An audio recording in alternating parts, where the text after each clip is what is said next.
सम्यक शोधक धम्म के रोधक हिंसाचार। नमो तथागत ज्ञान में करुणा के अवतार। बिना तुम्हारे भगवान मेरे और मेरा कोई नहीं पतवार।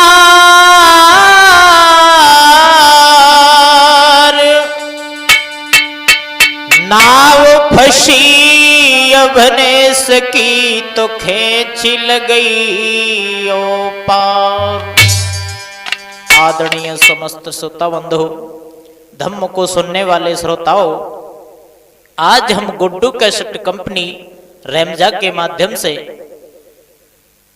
ये प्रोग्राम जो लेकर के चल रहे हैं अंतिम याचना भिक्षुणी कुंडल केसा के बारे में, कि एक शेठ पुत्री सुहासिनी एक चोर पर दीवानी हो गई, उसके बाद में जैन धर्म में प्रवज्जित हो गई।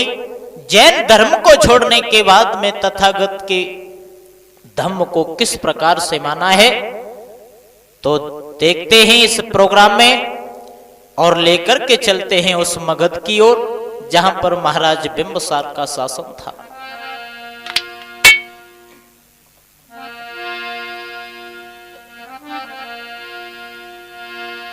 आरे मगध देश को हाल रे के सुनियो मेरे भाई।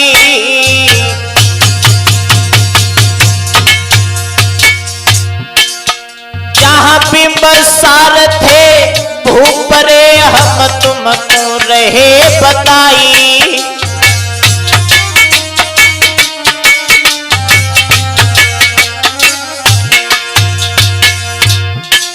मेरे भ्रात खुशी न करके सब नर नारी,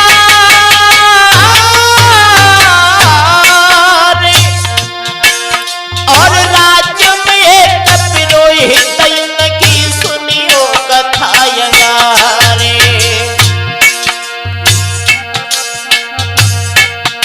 घर में ये कई जायो पुत्र उमरिया बाकी बारी है। घर में ये कई जायो कुमर उमरिया बाकी बारी है।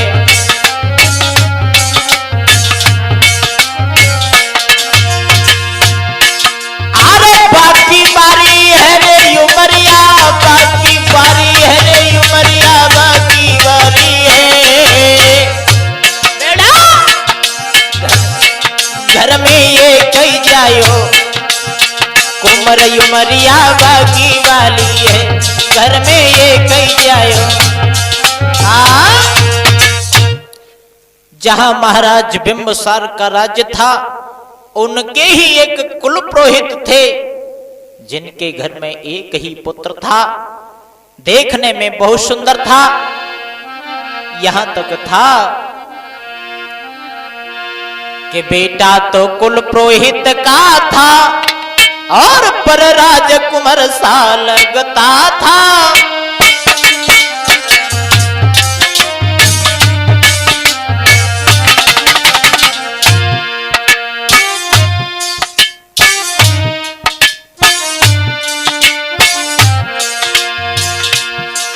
बेटा तो कुल पुरोहित का था पर राजकुमार सा लगता था।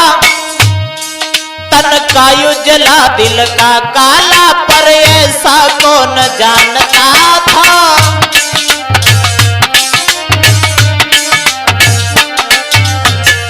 लेकिन पवन भैया,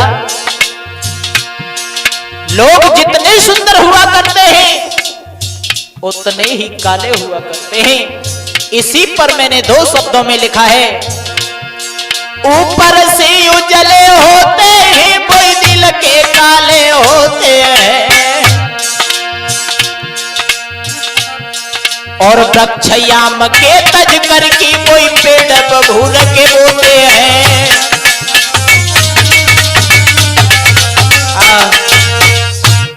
जो सुंदर हुआ करते हैं वो बहुत काले होते हैं, लेकिन आगे चल करके ये बेटा क्या करेगा ऐसा कौन जानता है। धीरे धीरे बड़ा हुआ, ऐसा ही नहीं,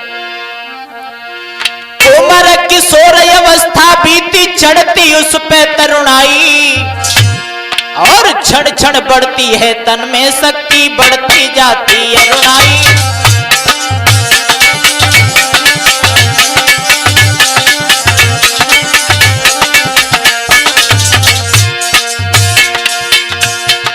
एक उम्र किशोर अवस्था बीती, चढ़ती उस पर तरुणाई, और क्षण क्षण बढ़ती तन में शक्ति, बढ़ती जाती अरुणाई।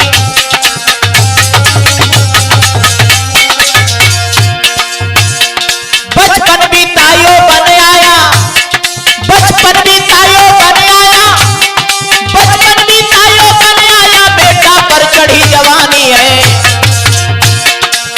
घोर जवानी के मद में वो करने लगो मनमानी है।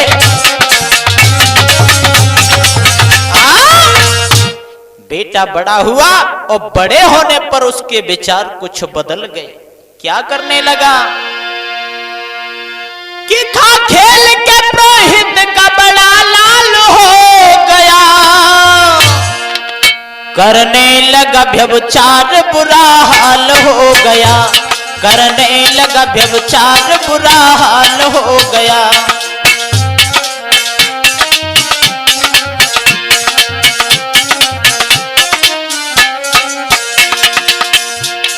क्या करने लगा,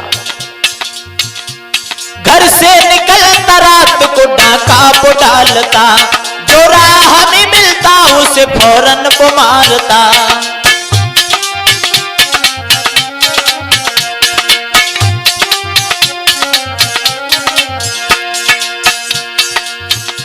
शत्रुक के डर से लोग परेशान हो गए, शैतान की शैतान से हैरान हो गए।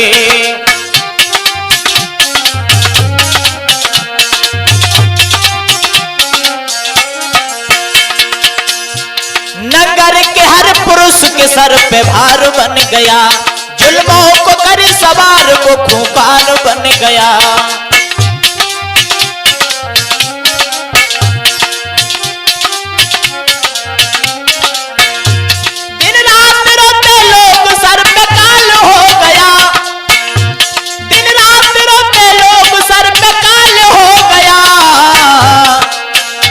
लग के दशा एक का बुरा हाल हो गया, लग के दशा एक का बुरा हाल हो गया।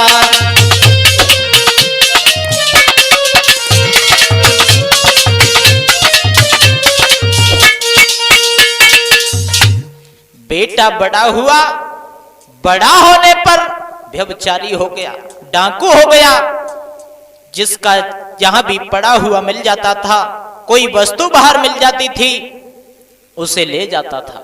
बहन बेटियों पर बुरी नजर डालने लगा। ऐसा ही नहीं, उसकी गति से मगध निवासी सभी परेशान हो गए।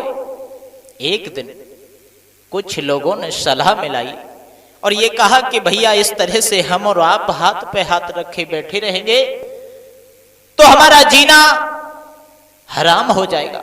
महाराज के पास चलते हैं और इस हरामी का कोई न कोई बंदोबस्त कराते हैं। उसी वक्त आरे कछ लोग चले ही मिली आई,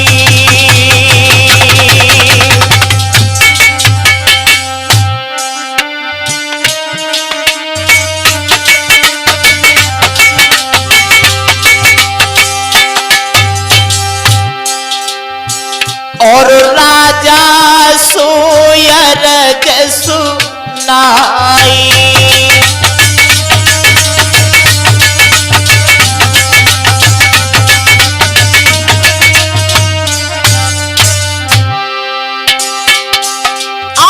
घोर विपत्ति सर पर मंडराई मंडराई मंडराई मंडराई।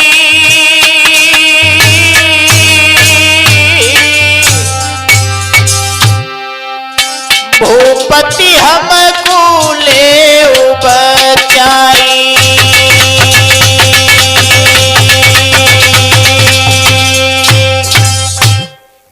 लोग मिलकर के जब महाराज बिंबसार के पास में पहुंचे, चरणों में सर को टेक दिया, आंखों से आंसू निकल आए, हाथ जोड़ करके महाराज से कहने लगे, महाराज हमें बचा लो, नहीं तो हम मारे जाएंगे।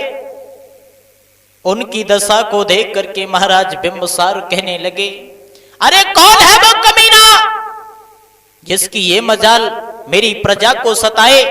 अरे हमारे होते हुए हमारी प्रजा की आंखों में आंसू मैं नहीं देख सकता। ऐसे कमीने के लिए सजाए मौत का दंड मिलना चाहिए। जो इतना सुना मगध निवासी कहने लगे हैं, राजन हम पर जुल्म उठाने वाला कोई और नहीं है, अपने ही कुल पुरोहित का बेटा शंतुक है जो इतना बड़ा व्यभिचारी हो गया है, इतना बड़ा क्रूर कसाई हो गया है, जो हम लोगों को शाम के वक्त निकलना भी जुर्म होता है। महाराज बिंबसार कहने लगे, घबराओ ना, मेरी प्रजा पर जुल्म उठाने वाला भले ही मेरा पुत्र क्यों ना हो, लेकिन बिना दंड दिए उसे भी नहीं क्षमा कर सकता। उसी वक्त जल्लादों को बुलाया और ये कहा कि जाओ कुल पुरोहित का बेटा शंतु को जहां भी मिले उसे पकड़ करके सजाए मौत दो और मौत के घाट उतार दो। आदेश को पाकर के जल्लाद चले हैं कि जल्लाद बढ़े जब आगे को चले ही मगध में ढूंढते हुए शंतु को।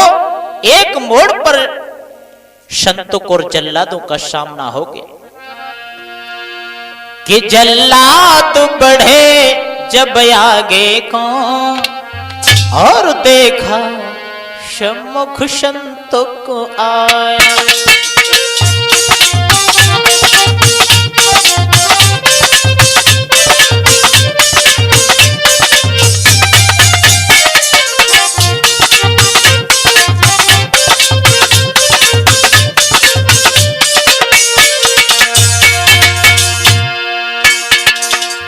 ऐसा नहीं पवन भैया, जल्लाद बढ़े जब आगे तो देखा सम्मुख शंतुक को आया।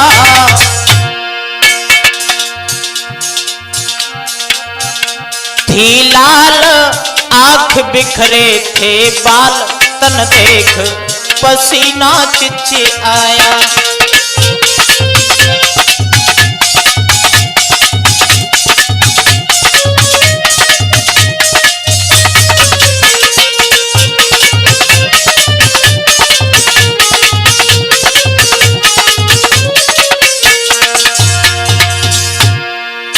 जल्लादों ने शंतुक को देखा,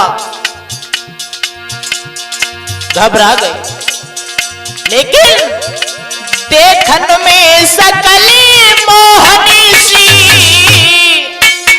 पर राजकुमार सा चेहरा था और था बलवान जवान शंतुक, वो पट्ठा कुमार शरेरा था।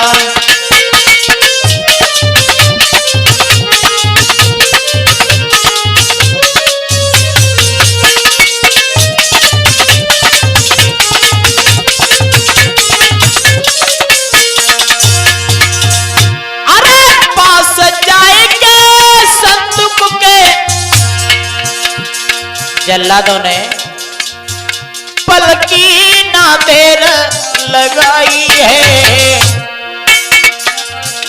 जल्लादों ने झटपट फुर्सत से शंतुक को लियो बधाई है।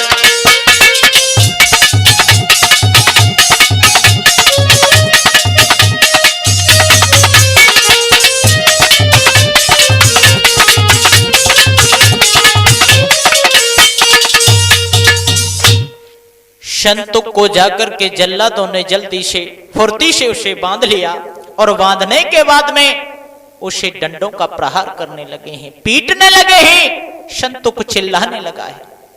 घसीटते हुए मगध की गलियों में चले हैं और जिस गली में जल्लाद संतों को खींचते चले हैं उसी गली में के ठाड़ी लली बाई से ढेकी और भानु पाने देखो नजर घोमाई जी।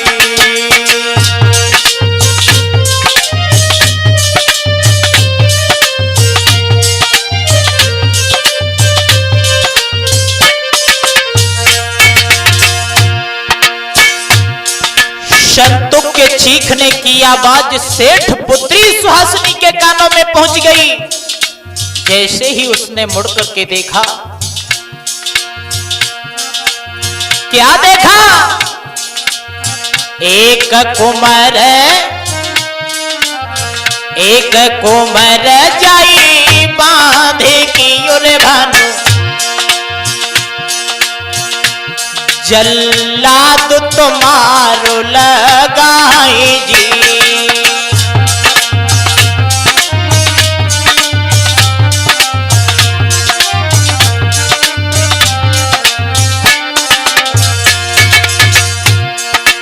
और सुहासिनी संतों को देखने के बाद में उसकी मार तो भूल गई, देखने लगी है अंग